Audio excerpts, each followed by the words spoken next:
আসসালামু আলাইকুম দর্শক, আরও একটি রেসিপি দেখার জন্য সবাইকে স্বাগতম। আমার আজকের রেসিপি ফ্রাইড চিকেন।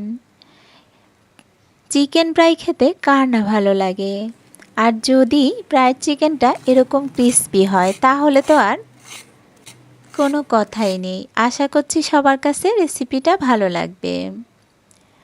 আমি প্রথমে চিকেনগুলোকে এভাবে ধুয়ে পরিষ্কার করে একটা ছুরি দিয়ে কেটে নিলাম। তারপরে আমি এখানে নিয়ে নিলাম একটু মিল্ক, তার সাথে দিয়ে দিলাম ভিনেগার। এবার এটাকে আমি বাটার মিল্ক করে নেব। কিছুক্ষণ ভালো করে নেড়েচেড়ে এটাকে রেখে দিলে এটা বাটার মিল্ক হয়ে যাবে। দেখুন তৈরি হয়ে গেল বাটার মিল্ক। এবার এটাকে আমি সম্পূর্ণটা নিয়ে নিলাম, আর এর সাথে দিয়ে দিচ্ছি আদা রসুনের পেস্ট 1 চা চামচ করে।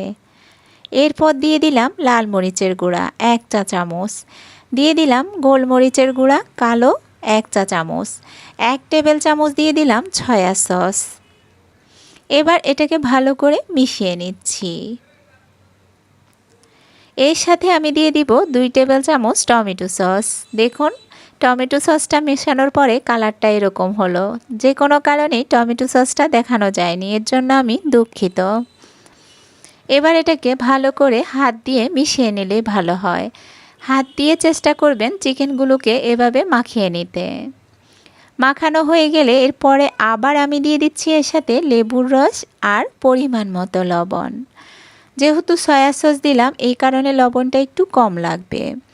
এবার লেবুর রস আর লবণ দিয়ে ভালো করে মাখিয়ে এটাকে আমি 1 ঘন্টার জন্য রেস্টে রেখে দেব। আপনারা চাইলে এটাকে আপনাদের হাতে সময় কম থাকলে 30 মিনিটের জন্য রেস্টে রাখতে পারেন। আমি এবার একটা ডিমকে ভালো করে ফেটিয়ে নিচ্ছি 1 টেবিল চামচের মতো কর্নফ্লাওয়ার দিয়ে।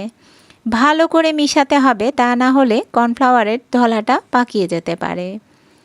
এরপরে নিয়ে নিলাম এখানে হাফ কাপ ময়দা, আর উঁচু করে দিয়ে দিচ্ছি 2 টেবিল চামচ কর্নফ্লাওয়ার। এর সাথে দিয়ে দিলাম লাল মরিচের গুঁড়া 1 চা চামচ, 1 চা চামচ দিয়ে দিলাম কালো গোলমরিচের গুঁড়া, দিয়ে দিলাম পেঁয়াজ ও আদার পাউডার।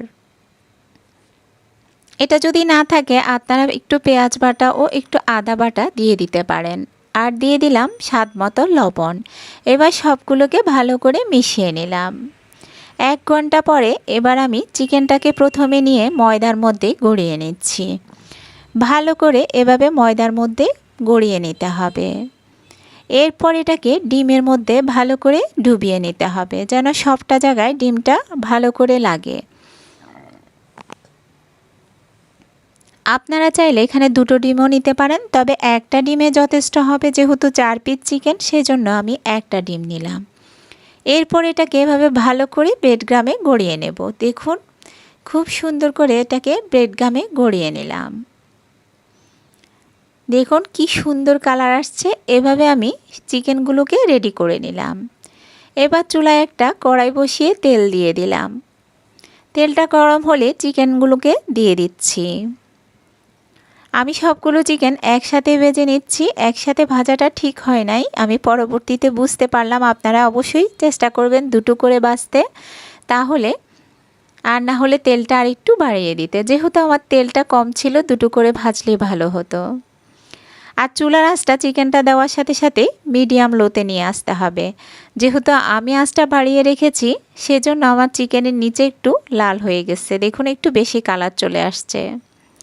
এটাকে মিডিয়াম আঁচে আমি 8 মিনিট মতো ভেজে নিলাম। 8 মিনিট পরে এটাকে আমি তুলে নেব। খেয়াল রাখবেন চিকেনটা 7 থেকে 8 মিনিট মিডিয়াম আঁচে ভাজতে হবে, তা না হলে ভিতরে কিন্তু চিকেনটা ভালো করে হবে না।